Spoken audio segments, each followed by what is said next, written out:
Already వాళ్ళకు శవ రాజకీయాలు చేయడం అలవాటే. మరి 3 రోజుల నుంచి మనం వింటూనే ఉన్నాం గోశాలల గురించి.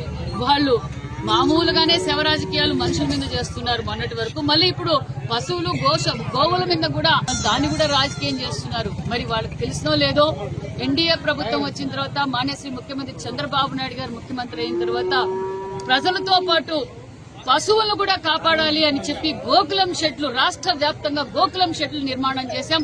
అంతేకాకుండా ఎండాకాలం వచ్చింది, గోవులు కావచ్చు పశువులు మంచినీటికి ఇబ్బంది పడుతున్నాయి, తాగడానికి ఇబ్బంది పడుతున్నాయి. ఇలా గోకులం పశువులు తొట్లు కూడా కట్టించిన ప్రభుత్వం ఎన్డీఏ ప్రభుత్వం అన్న విషయాన్ని తెలియజేస్తూ ఈ శవ రాజకీయాలు చేసేది మానేసి ప్రజలు ఎలాగో మీ చీటీ చింపేశారు. ప్రజలకు అర్థమైపోయింది. మీరు ఎన్ని రాస్తారోకాలు చేసినా ఎన్ని శవ రాజకీయాలు చేసినా ఎప్పుడు ఎలా విధంగా ధర్నా చేయాలో కూడా మీకు తెలియదు.